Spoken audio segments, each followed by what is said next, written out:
Assalamualaikum warahmatullahi wabarakatuh. Untuk kesempatan kali ini, kita akan melakukan praktikum ergo cycle. Tujuan dari praktikum saat ini adalah yang pertama, untuk menilai frekuensi denyut nadi pada waktu dan pada akhir aktivitas fisik orang coba, dan yang kedua, untuk menghitung nilai VO2 max untuk menetapkan nilai kesegaran jasmani orang coba. Untuk alat dan bahan yang digunakan pada saat praktikum ergo cycle, yang pertama ada ergo cycle statis, tensimeter, stetoskop, stopwatch, alat pengukur berat badan, dan alat pengukur tinggi badan. Persiapan orang coba. Harus diingat untuk orang coba harus dalam kondisi sehat jasmani, dan selanjutnya kita lakukan pengukuran tinggi badan dan berat badan orang coba. Ukur juga tekanan darah istirahat orang coba pada posisi duduk, dan jangan lupa untuk mengukur denyut nadi istirahatnya juga ya. Setelah orang coba dirasa sehat, maka yang pertama, suruh orang coba untuk duduk di atas sepeda statis dengan kondisi tenang, dan yang selanjutnya kita beri pengarahan kepada orang coba bahwasanya orang coba harus mengayuh kecepatan konstan antara 20-30 km per jam. Ketika orang coba sudah paham, maka kita biasakan terlebih dahulu orang coba untuk melakukan kayuhan dengan tension control 1 selama 1 menit. Ketika orang coba telah terbiasa untuk mengayuh tension 1 pada 1 menit pertama, maka kita akan melanjutkan untuk menaikkan tension menjadi tension yang kedua pada menit yang kedua. Dan yang selanjutnya kita juga akan menaikkan menjadi tension ketiga pada saat orang coba mengayuh pada saat menit ketiga. Dan jangan lupa, untuk kecepatan orang coba harus dalam fase konstan, yakni antara 20-30 km per jam.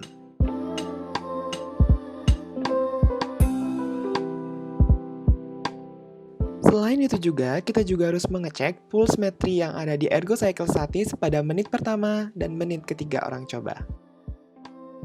Ketika orang coba telah berhasil untuk mengayuh pada saat menit ketiga dan akan mau memasuki menit keempat, hal ini menandakan bahwasanya orang coba akan memasuki fase training zone.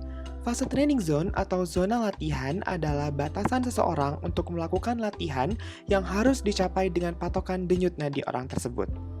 Dan ketika orang coba telah sampai pada menit keempat, jangan lupa, tugas kita adalah menaikkan tension of control menjadi tension yang keempat. Dan begitu pula ketika nanti orang coba telah berhasil pada saat menit kelima, maka tugas kita juga harus menaikkan tension of control menjadi tension yang kelima. Jangan lupa nih, perlu dicatat bahwasanya kecepatan orang coba harus dalam fase konstan, yakni kecepatan 20-30 km per jam. Selain itu juga, jangan lupa untuk memastikan dan mengecek pulse metri pada ergo cycle statis pada menit ketiga dan menit kelima. Catatlah pulse metri atau denyut nadi orang coba pada saat menit-menit tersebut.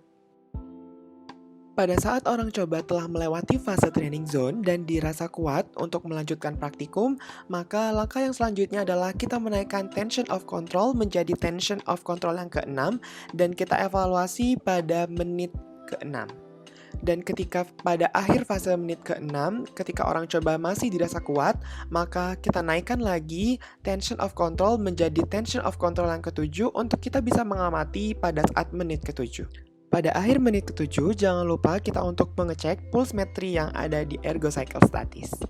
Dan ketika pada saat akan memasuki menit ke-8 dan dirasa orang coba masih saja kuat, jangan lupa tetap kita naikkan tension of control menjadi tension of control yang ke-8 untuk bisa kita evaluasi pada menit ke-8. Begitu pula ketika nantinya orang coba masih dirasa kuat pada saat melakukan ergo cycle pada menit ke-9, maka kita naikkan menjadi tension of control yang ke-9. Dan jangan lupa untuk tetap mengecek pulse metri pada menit ke-9 yang ada di ergo cycle statis.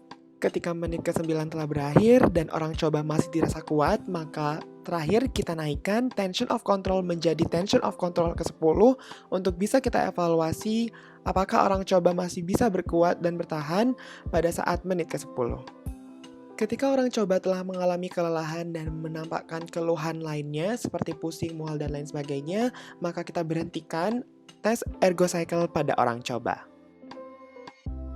Kesalahan yang sering terjadi pada saat praktikum ergo cycle adalah yang pertama, Menekan tombol stopwatch ketika probandus masih belum mencapai kecepatan konstan, yakni belum 20 km per jam.